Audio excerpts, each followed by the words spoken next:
Welcome back, and thank you for tuning in for this last panel discussion on research and innovative technologies as economically viable solutions. As discussed during the previous panels, disposal of old conventional and chemical weapons lying on the seas and oceans is a necessity. In the next hour, panelists will discuss and present some of the environmentally friendly and cost-effective solutions for controlling and cleaning the pollution emerging from the dumped munitions. This panel will be moderated by MEP Kosma Zlotowski. Together with Mrs. Fotyga, he was co-initiator of the motion for the resolution of the European Parliament on chemical residues in the Baltic Sea. Again, after this panel, we will have a short Q&A session, so please feel free to send your questions via the ECR Group YouTube and Twitter channels. We can soon start the discussion, but first we will watch a short video.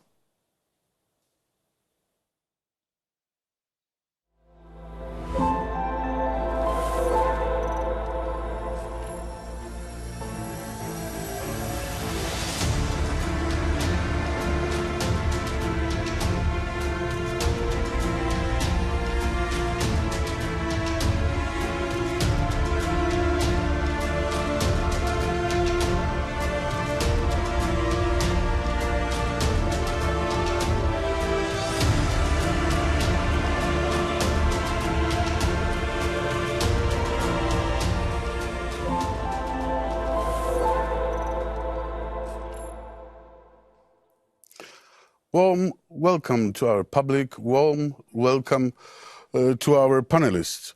The pollution of the seas and the oceans by chemical and conventional munitions is a problem which until recently seemed to be impossible to solve. Today, we already know that in this case too, technological developments make it possible to effectively and safely remove the remains of chemical weapons, shipwrecks, explosives from the bottom of the sea. Automation successfully reduces costs and can replace manpower when searching for dumps of hazardous materials or carrying out tasks related to their utilization. Innovations in this area are being created not only in the United States, but also, and this is important to note, in Poland. The Baltic Sea has enormous economic potential, so clearing the seabed from the remnants of 2 world wars is not only a question of ecology, but also an economic necessity. Thanks to new technologies and automation, we will be able to do this more quickly, more cheaply, and more safely. I invite you to follow the discussion on what cleaning the seabed with the help of technological advances looks like in practice. Our first panelist is Herr Klaus Petscher from the Ministry of Energy, Transition, Agriculture, Environment, Nature and Dignitization of Schleswig-Holstein. Since 2021, he has been a coordinator of the Knowledge Hub Munitions in the Sea.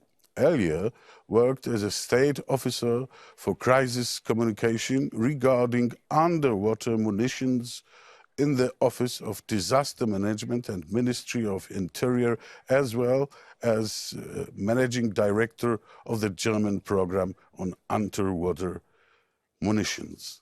Herr Petscher, bitte schön. Thank you very much for inviting me and to give the floor to introduce you to the current state of play regarding munition technology. During the last I would say 10, 15 years, the technology has made large steps forward. And to understand the following presentations, I think it's worth it to have a quick look into the current state of play. The results of approximately 30 million euro of money spent for science are impressive. If we have started with divers diving to these hazardous objects and manually manipulating them, then now we have available a lot of tools. In the upper pictures you see the bubble curtain as one technology. And all these 4 pictures are showing approved and certified solutions. So this is available today. It's nothing we need to invent.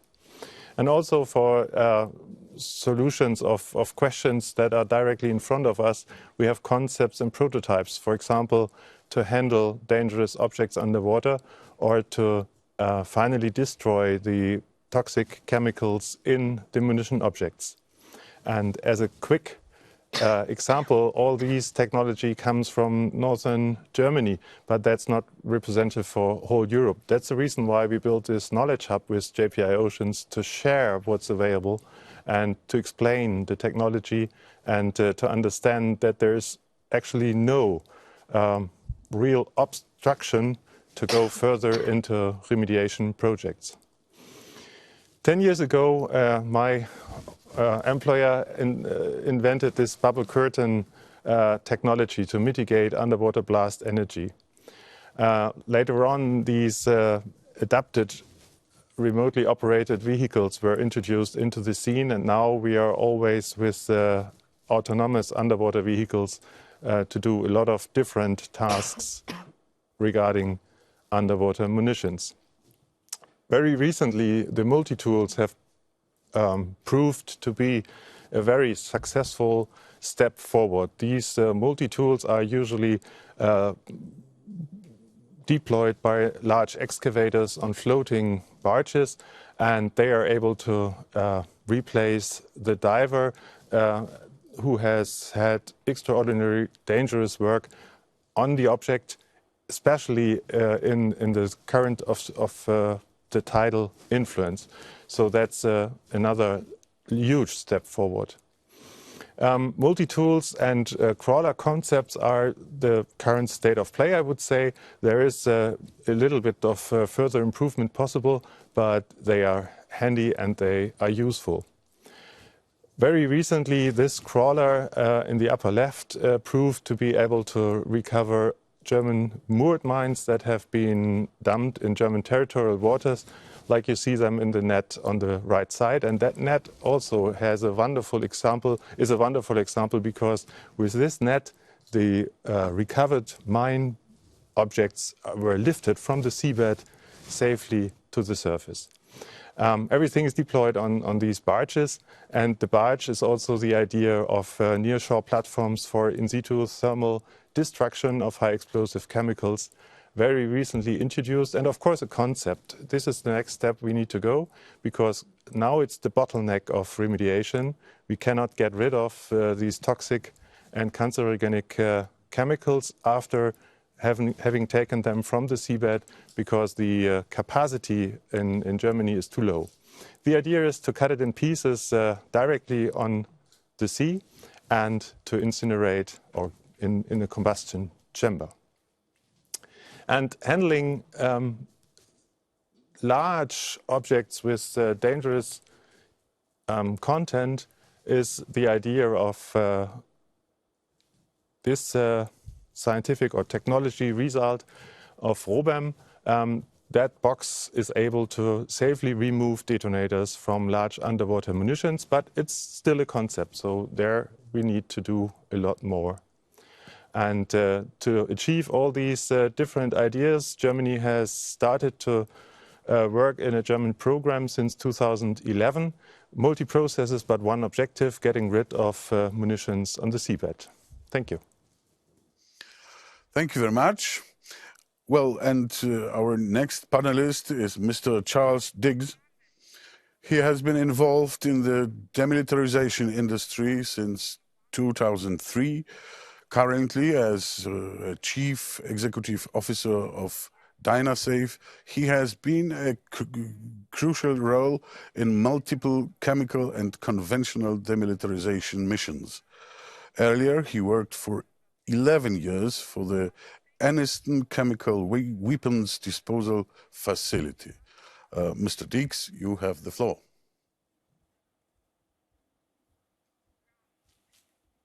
Okay.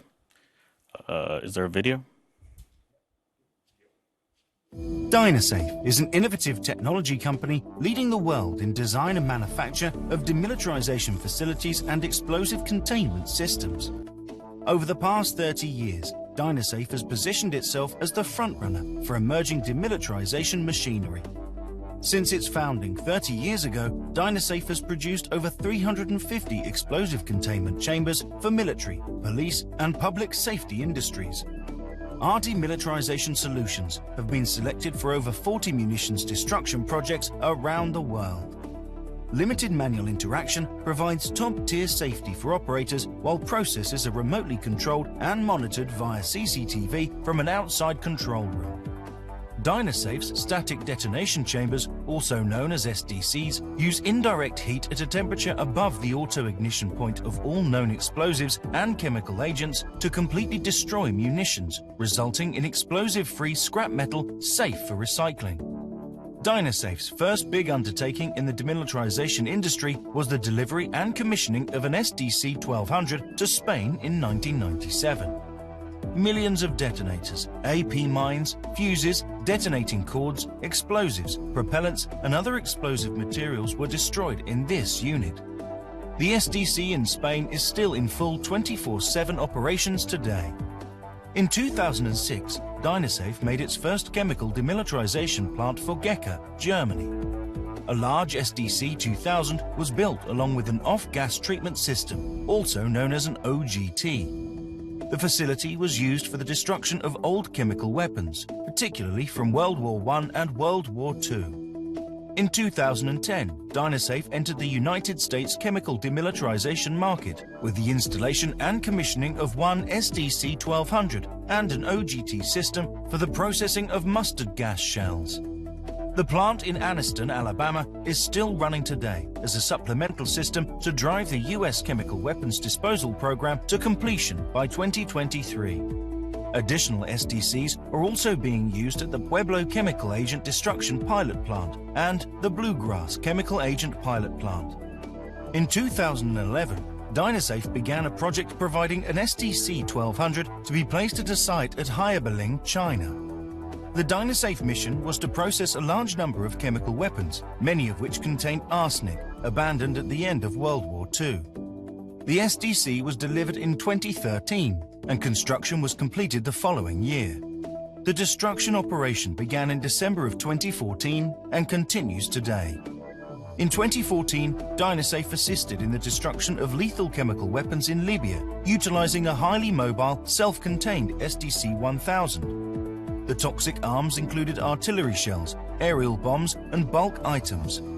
The last chemical warfare material was destroyed in January of 2014, completing the disposal of 1.6 metric tons of weaponized sulfur mustard as declared by Libya to the OPCW in 2012.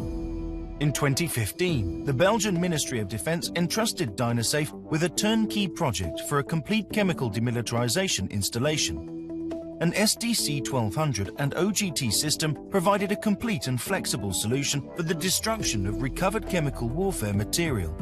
The plant is located in the center of historically important battlefields and processes old chemical weapons from World War I still being recovered from Flanders Field.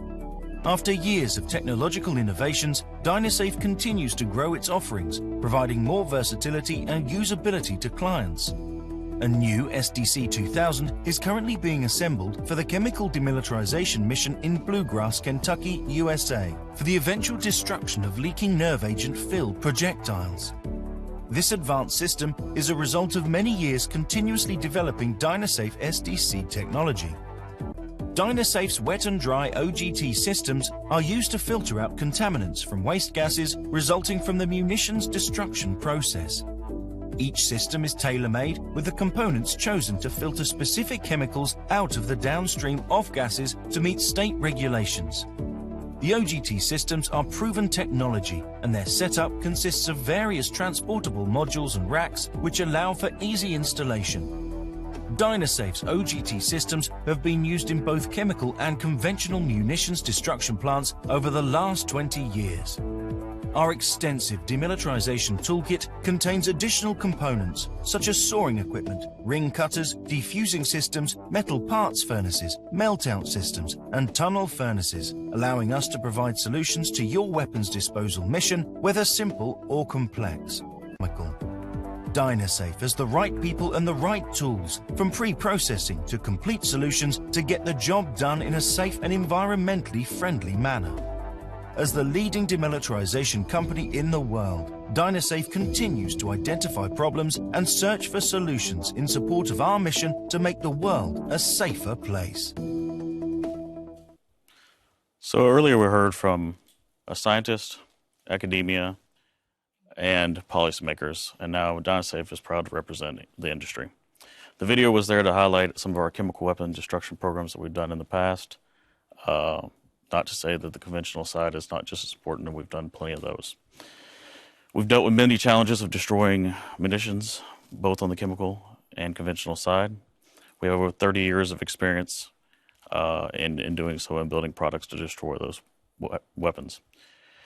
We were positioned with those 30 years because every year we get better. Every time we put out a product, we learn the lessons. Every time we learn those lessons, we implement it into our designs, we implement them into our process and our operations. We listen to our customers. Every year we take that feedback and implement them into our systems and our processes. So when we looked at this issue of sea-dumped munitions, we started digging in this, and what we discovered quickly was that all the components existed to handle this. And then these are the key factors that we looked at. We looked at onshore versus offshore. Offshore gives a lower environmental risk. It also increases your safety margins. Location is always important. Although the offshore concept is relatively new, operating in remote areas with limited support, limited infrastructure, and limited utilities is not new. We've done that on many different occasions in many different arenas. Initial survey was a big thing to determine what type of munitions they are, what are the condition of the munitions.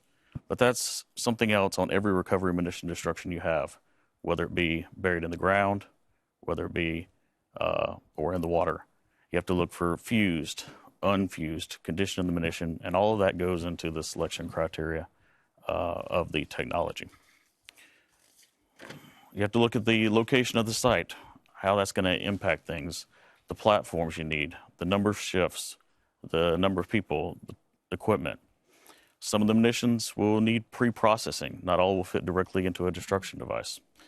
You have to look at enhanced explosion storage because of the fact that you're going to have to not be able to feed everything into the device. You have to have areas to store those. So that goes into the selection. You have to look at sea states. And you have to consider the actual recovery rate from the seabed floor and to the destruction device. It doesn't do any good to have a very large, robust system if your pacing station is actually bringing the munitions out from the seabed, vice versa. So here are a couple concepts. My fellow panelist already has one of these up here. So the one in the upper right-hand corner is with a partner in Poland. And this concept is similar, but if you look, there's a ship there that would go out and recover the munitions. I was going to go more into recovery, but I believe you did a very good job of that, so I will just skim over that. If that vessel would go out, it would recover the munitions. It would offload it on the aft of the platform there. The covered area that you see is where all the munitions destruction would happen. Storage, the inspection area. So we would go, we would locate it, would recover it, would inspect it, would store it, would pre-process it if necessary, and then package it and destroy it and take it to the waste disposal. The bottom left is the one my fellow panelists already covered. That's for the German intercontinental waters there. So here's the process flow of how we would do this. And what I want to highlight is that most all of these technologies exist today. None of this needs to be research and development. We already have these, and they're ready to be deployed. So you look at location. Studies have been done. We know the location. And there are several existing technologies to do this. There's ROVs, bottom profiling, radar, sonar. This is not our expertise, but you heard from fellow panelists earlier this technology and that it exists, it's mature, and it works well. Then you have recovery. As I said, that was explained well earlier. But we can learn not only from our industry, but we can look at oil and gas and other industries that have a very good recovery rate. But crawlers, UAV, basket methods, these are all things that have been done before and are ready to be deployed for this operation. Then you have inspections. So again, the technology is there. We have X-ray equipment. We have neutron activation analysis. We have good old-fashioned visual inspections from explosive experts. So for inspections, what's critical there is we have to identify what type of munition it is. So chemical munitions need to be separated from conventional munitions. For the conventional munitions, we can go ahead and just feed that straight into the process. No problems there. For the smaller chemical munitions, we can feed those straight into the static detonation chamber. No problem there. But the larger chemical munitions, we would have to come up with some type of an additional platform or save those to the end, because once you start pre-processing a chemical munition, of course, you contaminate the upstream components. All right. Then you look at storage. Storage is something that Dynasafe is good at. This is what we started our company on. We have storage containers from very, very small all the way up to very, very large. This is important because ideally you would want to pull the munitions from the seabed floor and feed them right into the process and destroy those in a just-in-time delivery system. That's not realistic. You would need to bring those up, inspect them, and then you're going to need to separate them and then run them through the pre-processing in batches that need to be processed that way. So when we look at pre-processing, what do we mean by that? We mean munitions that are too large to be fed directly into a static detonation chamber or any other destruction technology. So you look at items like water jet cutters, bandsaws, ring cutters, these type of things that would do a size reduction on the munitions. And then from there, that would feed into your packaging system. So what's important about packaging? Well, we put these, the whole pieces or the whole munition or pieces into boxes. The great thing about that is once you seal that box and put it on the line, an operator never touches again. Humans are not involved. It's all automated. There's no safety risk there. So it takes care of that. It would go on a loading conveyor. It would go into an loading elevator. It would go into an airlock and then be fed to the destruction technology. So that eliminates that safety risk. Also, the secondary component of that is by feeding in boxes, you can create the optimal recipe, as we call it. So you're not feeding too much to your destruction equipment, but you're not underutilizing your destruction equipment. You're allowed to piece things together and make the most efficient and optimal feed. So the destruction, this is the core of what Dynasafe does. Our static detonation chamber can safely destroy these munitions. It's a thermal process, as I said. The munition goes up, it goes through a loading chamber airlock, goes into a second loading chamber airlock, and then it has a rotation device. It would drop down into a detonation chamber. A fragment valve would seal that, have everything safe. It's important to note, once it goes in the second airlock, it's completely blast-proof, completely safe. There's no risk to people or the environment at that point. From there, the detonation chamber would fill up. It's a batch processing system. And what I mean by that is it's not you put one in and then it comes right out. So you have to worry about ammunition that might come out that wasn't completely destroyed. In this case, you fill it up to about halfway.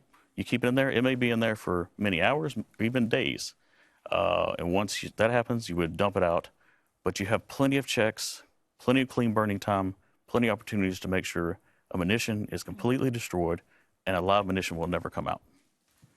From there, the off-gas treatment system would come in. All of those gases from that would be going through a typical off-gas treatment system. We design and build our own in-house, and that would be released. All the emissions released would follow all environmental standards. Other devices that could be deployed to help out are we have a pyrolysis destruction chamber. What that is it's a chamber. It's also a batch process, and we use it primarily for secondary waste. So when you're dealing with all this, you have gloves, you have hoods, you have protective clothes that you have to wear.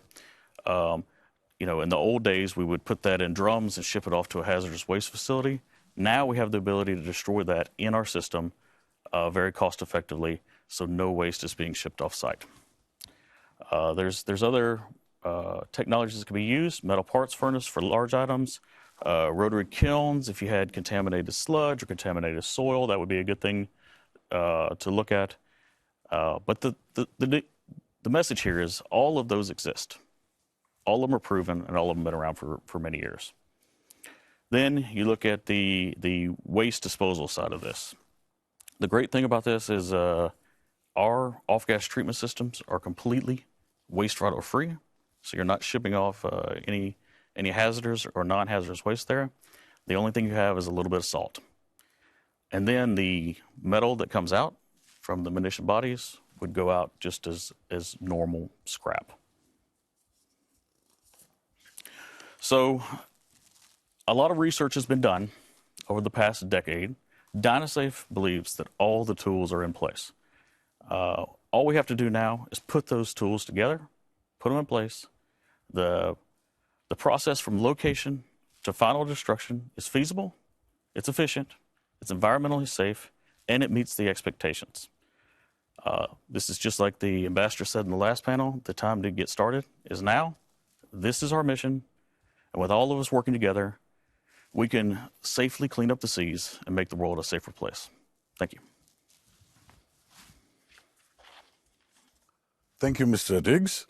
And our third panelist, our third technological panelist is Mr. Łukasz Porzucek, CEO from Geofusion Group that carries out advanced work on tracking the pollution of the maritime areas based on proprietary system of detecting and utilization of conventional and chemical weapons. Mr. Porzucek, you have the floor. Dziękuję bardzo. Na początku chciałem... Thank you very much. First, let me thank you for being able to participate in this meeting, and let me first thank all the authors of the petition that resulted in the resolution. Why? Because signing the resolution changed much in the heads of many corporations and politicians. Now, let me focus on my speech and my thesis. We know all that in the Baltic Sea we see many CWAs and UOXs, and they are dangerous to our environment. Chemical weapons may be more dangerous, but it doesn't matter whether we are talking about conventional or chemical. They are all dangerous to us and to the environment. Here you've got the list of all the ordnance that is dumped in the Baltic Sea. Maybe this is not the full data, but this is at least a picture that gives you the idea of what numbers we are talking about. Now, our firm focused on chemical weapons and chemical warfare agents. You can see here how much munitions were dumped. But in order for these munitions to be dumped, it had to leave some harbors. And as luck would have it, the roads would go through the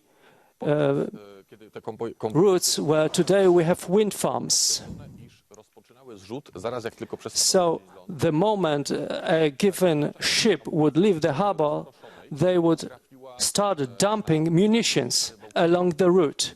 So we've got munitions spread all over the routes that were taken by the men of war.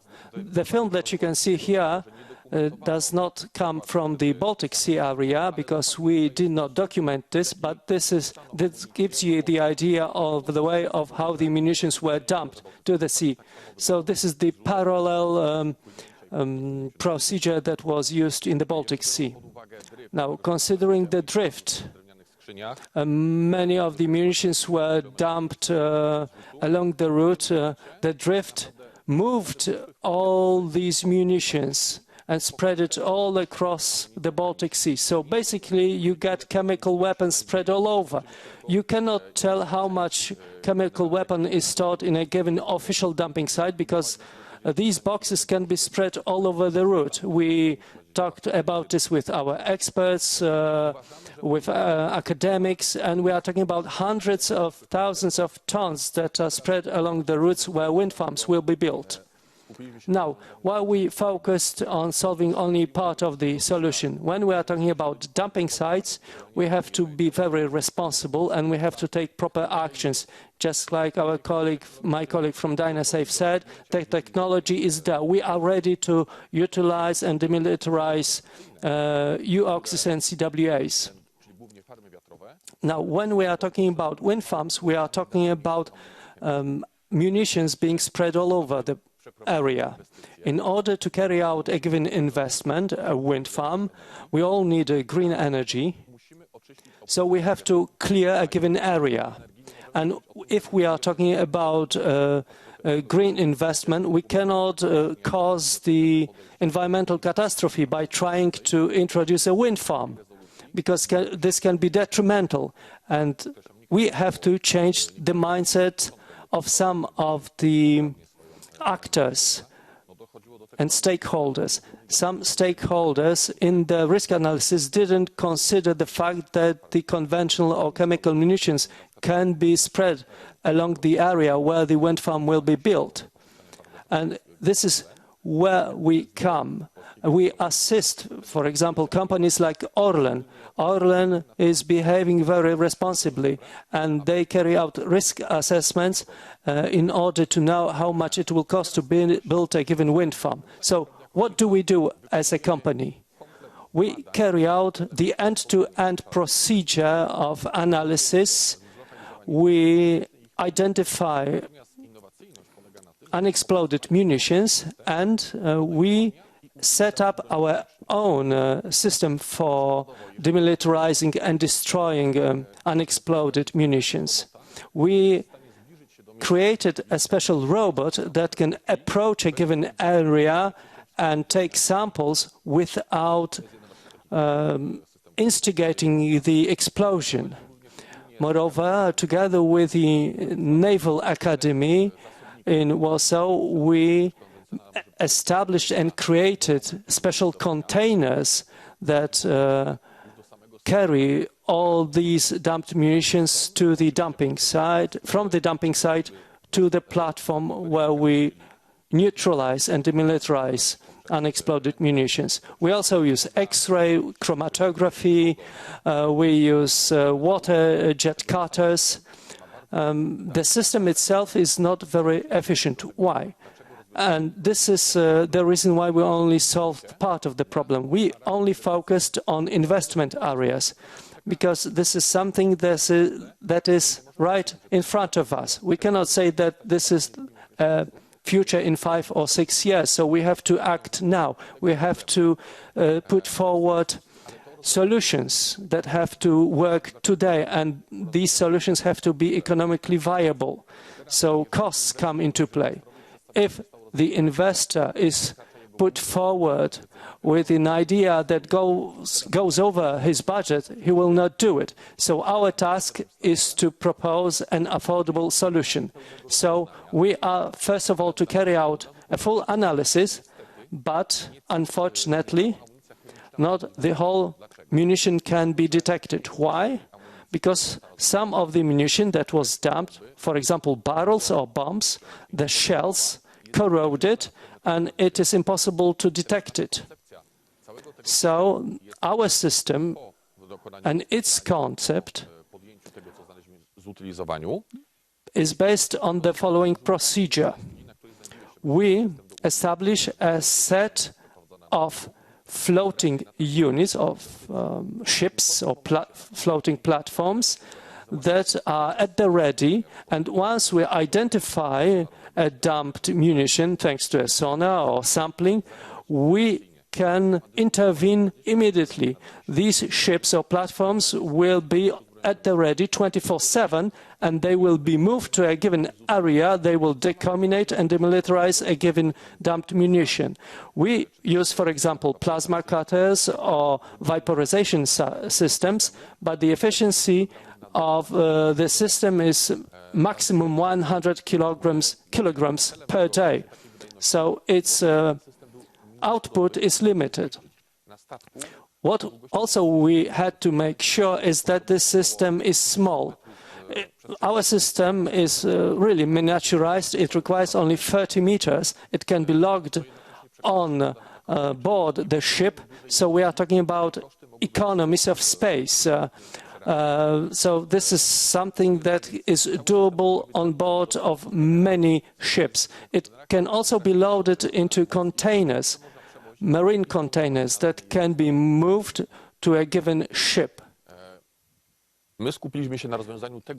So we focused on the problem that is very acute, because we see wind farms being built every day. So we have to solve this problem now, because we cannot stop build farm construction, because it will be detrimental to our environmental policies. But in partnership with all the institutions that have already been mentioned, and with partners in the sector, we will be able to come up with solutions that will translate into clearing dump sites in accordance with the current state of knowledge. Thank you. And now we stay by the sea, but we change the topic. Our last but not least panelist is Mrs. Anna Lutec, who is communications and PR professional. Since 2020, she has been associated with the ECR Group, the second biggest energy producer in Poland, where she acts as a director of the public relations and communications department. She supervises and creates the activities of the ECR Group in the areas of PR, communication, sponsorship, corporate social responsibility, ESG reporting, as well as in investor relations and brand management, professionally interested in issues related to sustainable development and climate transformation. Mrs. Lutec, you have the floor. Thank you. I am honored and privileged to be taking part in this valuable conference. It is a challenge to contribute to this debate after so many respected guests, but I will try to maybe say something that wasn't mentioned before and just have a look at the topic from a bit different perspective. This presentation will be about an as innovative concept based on combining companies' core business with the environment. It has already been said, but I believe it's worth repeating and emphasizing. As a result of the Second World War, some 50,000 tons of chemical munitions, 500,000 tons of conventional weapons, and up to 10,000 shipwrecks lie at the bottom of the Baltic Sea. These amounts are enormous. On 5th November 2001, United Nations General Assembly declared 6th November of each year as the International Day for preventing and exploitation of the environment in war and armed conflict. The world hardly celebrates this day, and it seems that the Europeans have little awareness of the problem of a ticking bomb at the bottom of the Baltic Sea. Although so much has been said about the munitions, relatively little has been done to sort the problem out.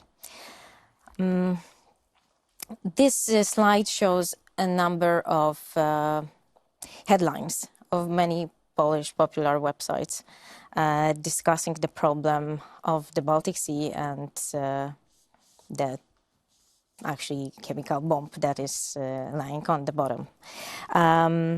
Believe me, not many Polish people are aware of this problem. So we believe that some kind of awareness must be raised, and we would like to contribute to it and play some key role in the discussion. not only the clock is ticking for the Baltic Sea, but also for panelists. So I will briefly speak about Enea and introduce it to you. And well, technically, briefly is will be difficult, as Enea is one of the biggest energy companies in Poland, and it undertakes a number of activities that are worth being mentioned. But long story short, ECR Group is the vice leader of the electricity generation segment in Poland, which takes an ambitious approach to climate transition, implementing new investment projects in renewable energy in order to reduce the company's emissions, and initiating discussion on key environmental and social topics to benefit future generations. There's no turning back from renewable direction. So by the end of 2021, ENA will introduce an update of its business strategy that was actually adopted only 2 years ago in December 2019 to emphasize investments in renewable. That's the aim of the update of the document. Some may say that 2 years are nothing, but Poland is just as the whole world is in the process of transformation towards a Green Deal. This transition from coal-fired energy to green power is not an easy switch, but it's necessary. There's no turning back, and we do believe that it's a right direction. In the current strategic document, special attention is paid to the Baltic Sea, which will be used for offshore wind power purposes in the near future. As you can see, ENA's operation areas are adjacent to the Baltic Sea. It's also worth mentioning that this renewable direction is consistent with the approach of the European Commission, including its Vice President, Franz Timmermans, who has repeatedly emphasized Poland's enormous potential with respect to offshore wind power production in the Baltic Sea.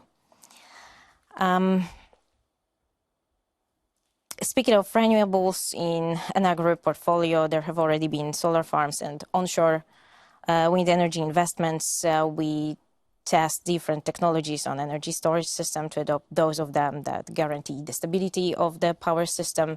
I have also mentioned a couple of other examples of our activities in the area of new technologies. But let me please, as the time is coming to an end, focus also on corporate social responsibility. Nowadays, companies invest reasonably in respect of environment, although in the past times it has been explored, and by it I mean environment has been explored carelessly. This must have stopped, and we must take measures to protect it and collaborate with it, treating it, when it comes to business, as one of our stakeholders. And I decided to introduce an outstanding corporate social responsibility project dedicated to the Baltic Sea, and the munitions dumped in it after the Second World War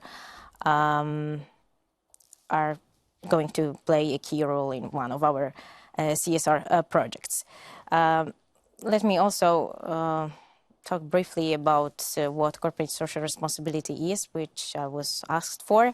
CSR is a self-regulating business model that helps a company be socially accountable to itself, to its stakeholders, and the public. By practicing corporate social responsibility, companies can be conscious of the kind of impact they play. I must say that I have learned of the problem of the munitions in the Baltic Sea approximately 4 years ago. And since then, I was hoping to get Polish business involved in the discussions about this matter. I am really proud to work for the company that understands what corporate social responsibility is, and that want to get involved in the discussion, become helpful and important when it comes to solving the problem. Thus, we are going to launch a campaign This is going to happen in 2 weeks on December the 3rd. We are going to gather in Gdańsk, Poland, with a couple of panelists that are present here today, and among them the initiators of the resolution, to talk about the problem of the munitions in the Baltic Sea. We are going to show it from different perspectives, having experts and scientists there, as well as business representatives who just want to show why the project is important. Well, as we have already learned today, according to scientists and experts, this ticking bomb in the Baltic Sea has been set for no more than 150 years from the sinking. So we are currently at the halfway point. Even if the chemicals are not released in into the water before that time, they will pose a grave threat for the future generations. Thus, the project was called Baltic for Generations. This is a sample key visual of the project that will be introducing the campaign to the Polish society, but not only, because the project is going to be undertaken in English version as well, because the problem isn't Polish. Slides, this one and the other one are important, but they have already been discussed by previous panelists, so I will simply skip them and talk about the aim of the educational campaign we would like to undertake. First and foremost, we want to raise awareness of the unexploded munitions and the chemical residues in the Baltic Sea. We want to initiate the dialogue in Poland about the munitions at sea, educate and call others for actions, because only all together we can reach some success. Afterwards, we will monitor the results, and I do believe that there will be tons of information we will be able to provide to the public, which is a pro and a con of the project. Organizers of the project, I have already introduced ECR Group to you, but Global Compact is one of our partners, our main partner.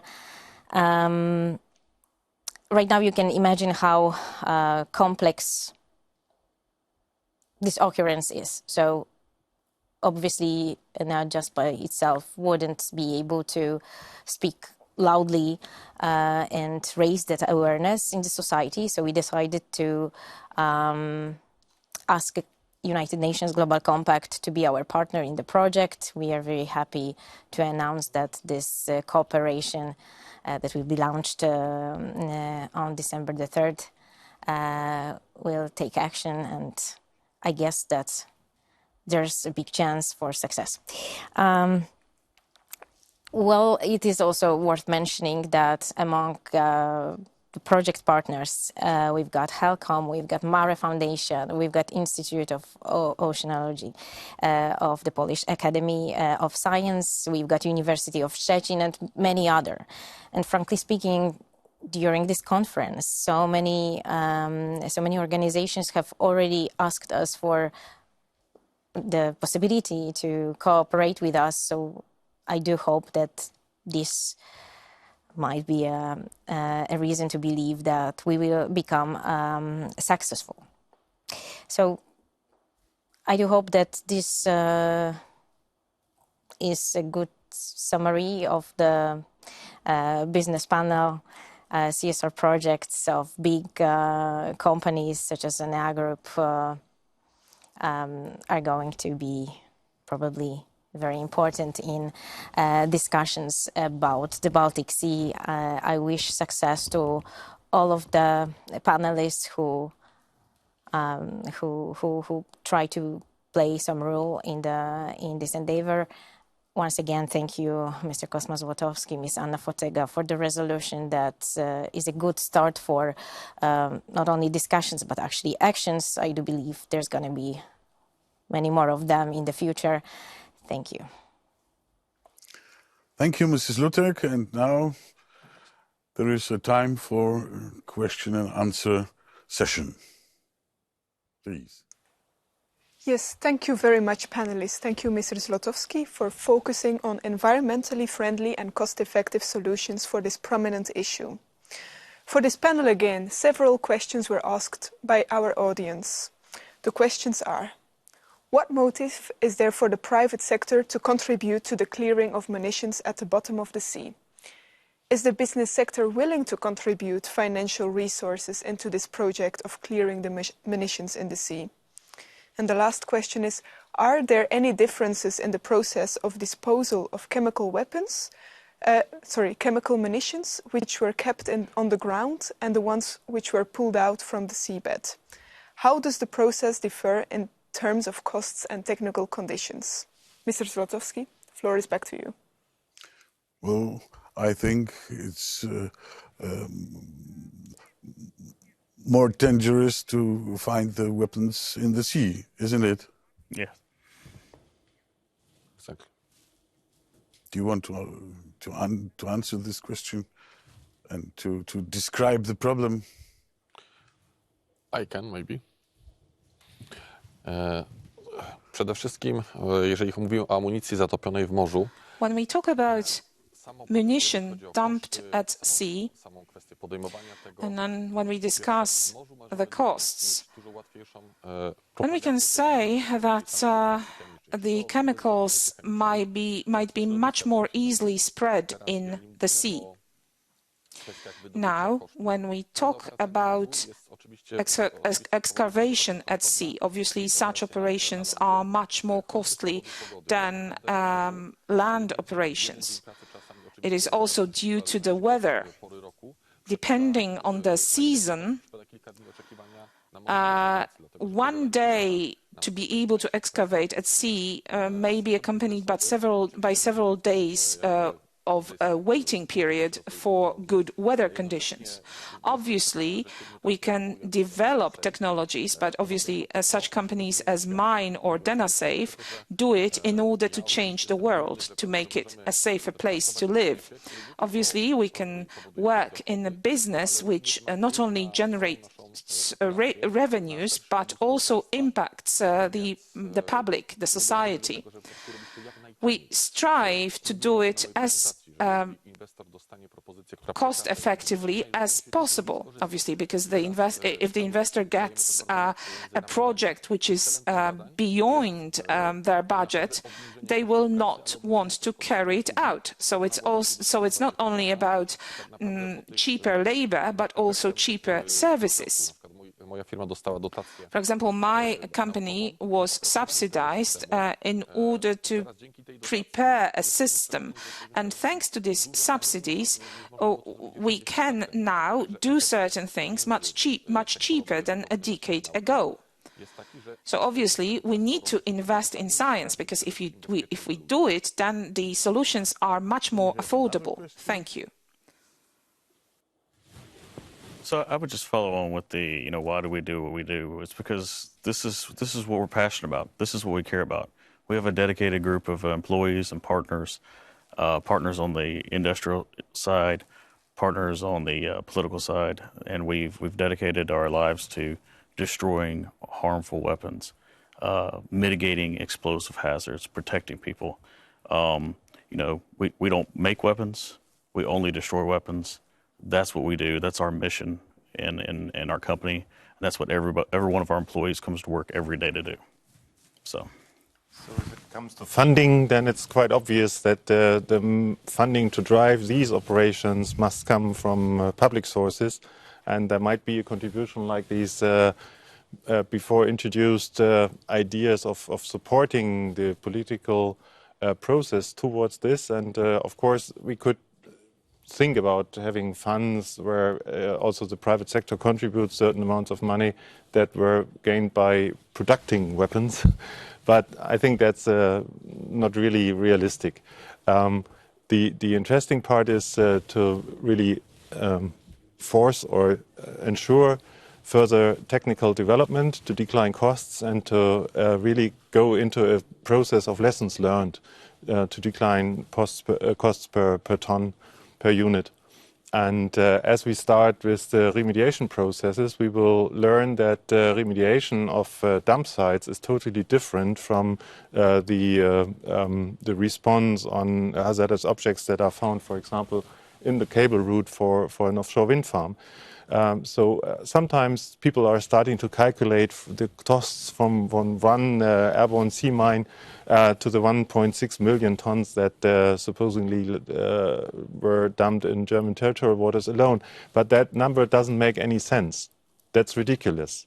If we go for a dump site with, for example, 15,000 tons of munitions on 10, 15 square kilometers, then we have a density that is totally different from this one or two objects.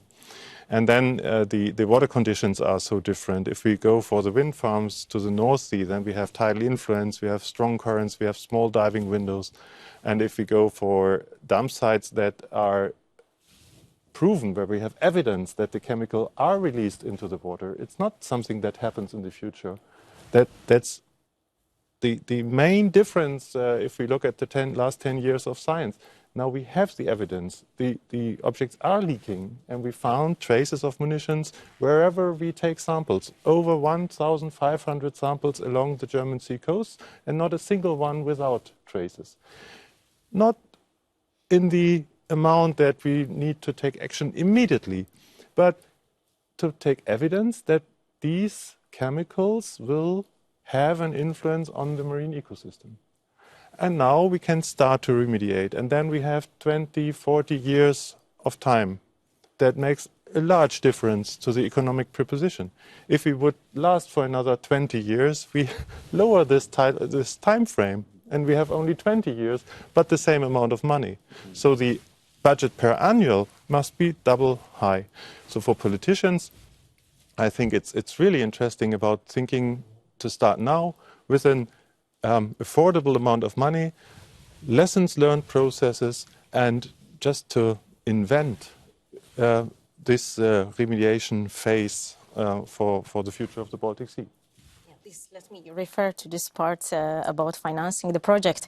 A solution for this project, for this problem, is beyond the capabilities of individual countries as well as business companies. So obviously, some huge contribution, hopefully from the European Commission, is necessary. But obviously, every reasonable party of this whole dialogue would like to participate somehow and contribute to the happy ending. And it's a good time to start because the technology is available. Some 10 years ago, everybody was looking at the companies and they said, well, yes, good ideas, we can try this and that. But now, wherever I go, the company owners are stating, yes, that's solved. Yes, no problem anymore. There will be problems in future, that's for sure. But it's possible now. And that's the difference from 10 years ago. 10 years ago, we could not start remediating dump sites. But now we can. Co jeszcze jest ważne, jeżeli mogę dodać, ten faktor czasu. If I may add something. The previous speaker talked about the time factor. The sooner we start, the cheaper it will be. Because my experience says that if we have to do something really fast, then the cost will not only double, but even triple. Twice faster doesn't mean doubling the cost. It's even as much as five-fold the cost. And very often, investors do not carry out risks of chemical weapon on the seabed. And then the costs are not only the costs of safe disposal, because this is only 20% of the cost, but the costs of putting off the investment because of the munition are much higher. This is why it is so important to act right now. and to act responsibly. Because if offshore investments are not responsibly carried out, then it may lead to a disaster, man-made one. We don't want to repeat what happened in the Bay of Mexico. Obviously, the compensation was paid out, but the effects on the environment were beyond comprehension. Now, the technology is there, we have certain proposals, we have certain offers, and we can start. Thank you very much for this discussion, for your statements. Well, we can say that we have knowledge how to remove the removals of the Second and even the First World War from the sea. We know where the removals are. Perhaps not exactly, but generally we know where there are. We know also that it is very dangerous, not now perhaps, but in short horizon of time, 20, 40 years. And we could expect a catastrophe in 40 years. And we, of course, want to avoid the catastrophe. There is law infrastructure as this resolution of the European Parliament. And now we must go to work. Thank you very much. Thank you. Thank you.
Excellencies, ladies and gentlemen, colleagues, it is time for concluding remarks. We've just concluded 3 parts of our conference, gathering extremely experienced, important speakers representing political domain, experts, including renowned scientists, but also practitioners, people engaged in business, technology, innovation, also providing narratives, PR, concepts to increase popular awareness.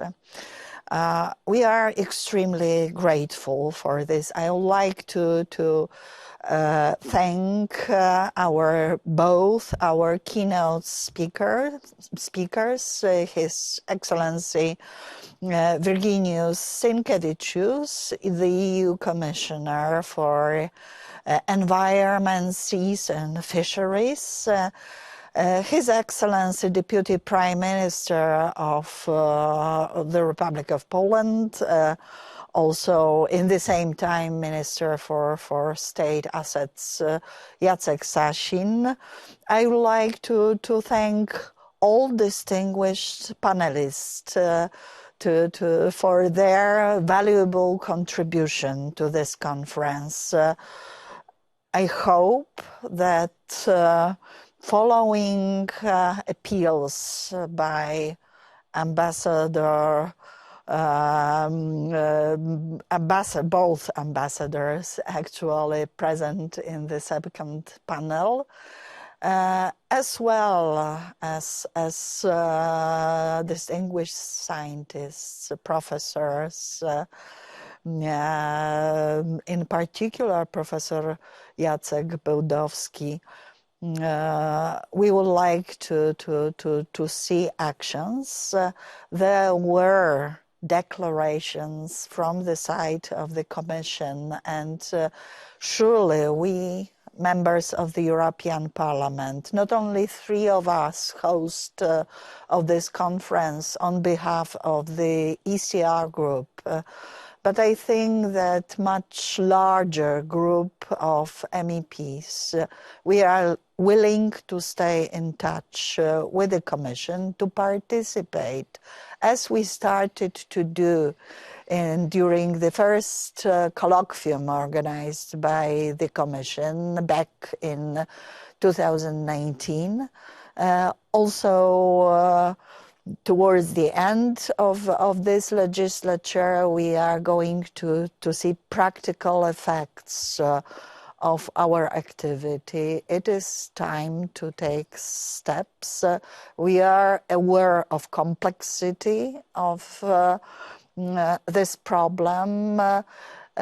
We noted declarations by even the President of the Commission herself, stating the possibility to find proper funding for those efforts.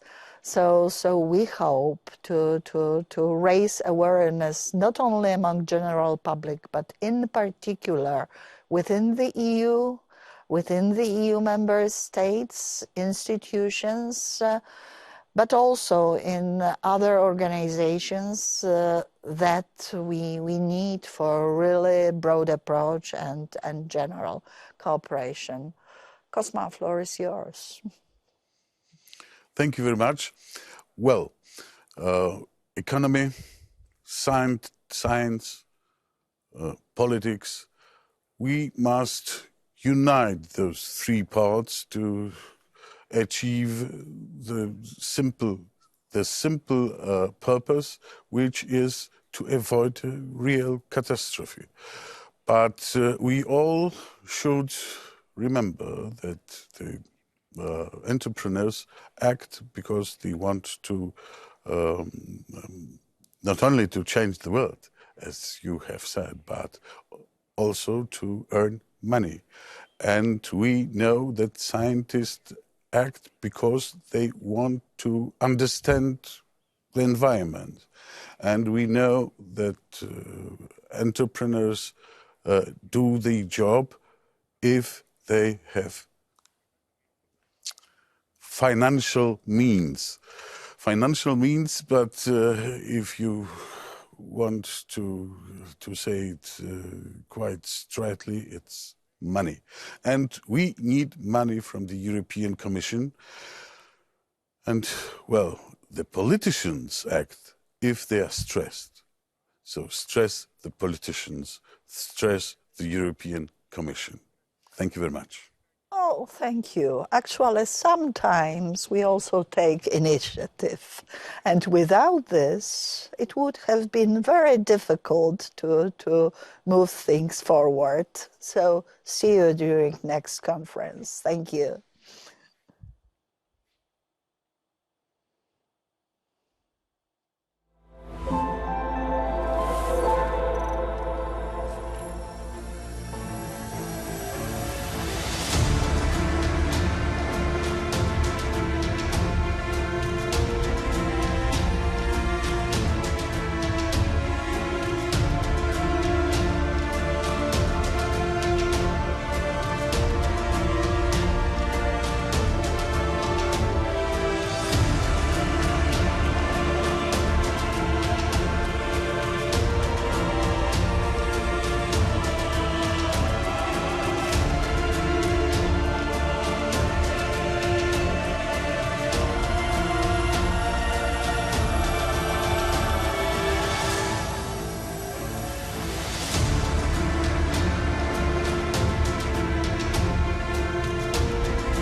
There's a new hope for Europe. A Europe of jobs, prosperity,